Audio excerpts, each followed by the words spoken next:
உன் பேர் என்ன? ম্যান্ডেলা। Nelson Mandela. দক্ষিণ আফ্রিকার নেলসন ম্যান্ডেলা নয়, দক্ষিণ ভারতের একটি মুভির কেন্দ্রীয় চরিত্র ম্যান্ডেলা। মুভিতে তার নাম কখনো জ্যাকাস আবার কখনো স্মাইলি। পেশায় নরসুন্দর।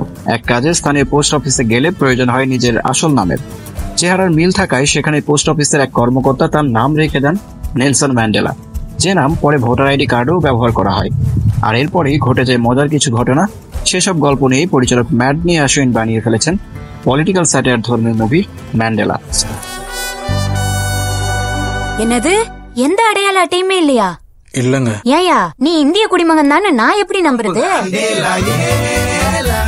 মুভিটি মূলত তুলে ধরেছে ভারতের তৃণমূলের নির্বাচনে গোত্র বা কাস্ট কেন্দ্রিক ভোট ব্যাংক ও ইলেকটোরাল সিস্টেমের ত্রুটি।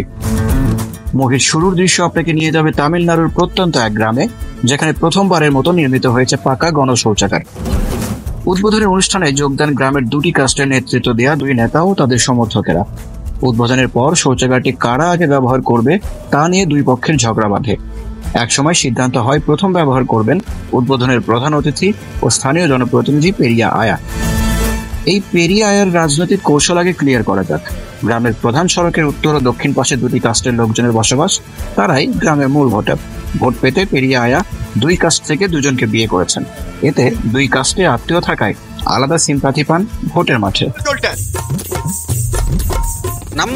যে বছর গণশৌচাগার উদ্বোধন করা হয়, অসুস্থতার কারণে সে বছরের নির্বাচনে অংশ নিতে পারেন না পেরিয়া আয়া। প্রার্থিতা ঘোষণা করেন তার দুই স্ত্রীর পক্ষের দুই ছেলে রত্নাম ও মাথি। দুজনই দুই কাস্টের হওয়ায় এতে এবার ভাগ হয়ে যায় ভোটের সংখ্যা। এরপর দুজনই নিজ নিজ কাস্ট থেকে ভোট সংগ্রহ করতে হিসাব নিকাশ শুরু করেন।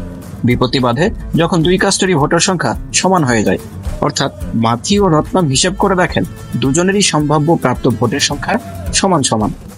মুভির এই পর্যায়ে আলোচনার কেন্দ্রে চলে আসেন নরসুন্দর ম্যান্ডেলা। গ্রামের একটি বট গাছের তলায় থাকেন ম্যান্ডেলা। ঘর বাড়ি নেই, গাছের ঝুলন্ত বিছানা পেতে সেখানেই ঘুমান। গ্রামের কোনো কাস্টেরও সদস্য নন তিনি, ফলে সবকিছুতেই অবহেলিত এক মানুষ। চুলদাড়ি কাটার পাশাপাশি তাকে দিয়ে বিনা পারিশ্রমিকে নানা কাজও করিয়ে নেন গ্রামের বাসিন্দারা। কোনো প্রতিবাদ না করে নীরবে সব কাজ করে দেন ম্যান্ডেলা। নিজেদের প্রয়োজনের সময় নানা নামে ডাকা হয় তাকে, কখনো জ্যাকাস আবার কখনো স্মাইলি। এসব নামে সাড়া দিয়ে অভ্যস্ত ম্যান্ডেলা ভুলেই যান তার আসল নামে। একদিন পোস্ট অফিসে গিয়ে স্মাইলির পরিচয় হয় মুভির নায়িকা থেনমাজির সঙ্গে। চেহারায় মিল থাকায় তিনি স্মাইলির নাম রেখে দেন নেলসন ম্যান্ডেলা, ব্যবস্থা করে দেন ভোটার আইডি কার্ডের। এরপরই ভোটের মাঠে গুরুত্বপূর্ণ ব্যক্তি হয়ে ওঠেন ম্যান্ডেলা।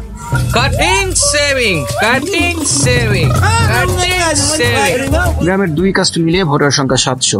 ম্যান্ডেলা ভোটার হওয়ার পর এই সংখ্যা হয় 701, অর্থাৎ ম্যান্ডেলা যে পক্ষকে ভোট দেবে জয় তাদেরই হবে। এরপরে দুই প্রার্থী নানা উপহার নিয়ে হাজির হতে থাকেন একসময়ের অবহেলিত মানুষ ম্যান্ডেলার কাছে। গাছের ডালের ঝুলন্ত বিছানায় যার রাত কাটতো তার জন্য আনা হয় নরম বিছানা, সেলুনের জন্য আধুনিক চেয়ার, আয়না, টিভি। উপহার দেওয়ার বেলায়ও প্রতিযোগিতা শুরু হয় দুই প্রার্থীর।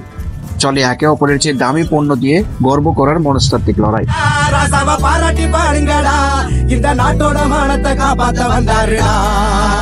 মজার বিষয় হলো পরিচালক ম্যাডনি আশুইন দেখিয়েছেন ভোটারদের সামনে আসলে রাজনীতিবিদেরা যে কোনো কিছুকেই নিজেদের ক্রেডিট বা গর্বের বিষয়বস্তুতে পরিণত করার অসুস্থ চর্চা করেন। নতুন গণশৌচাগারে কে আগে মলত্যাগ করেছে বা করবে সে ক্রেডিট নেওয়ার চেষ্টাও বাদ যায় না। এমন রাজনীতিবিদদের মধ্যে ম্যান্ডেলা শেষ পর্যন্ত কাকে ভোট দেন নাকি গল্প মোড় নেয় ভিন্ন দিকে, তা জানতে হলে দেখতে হবে 2021 সালে মুক্তি পাওয়া তামিল ভাষার মুভিটি।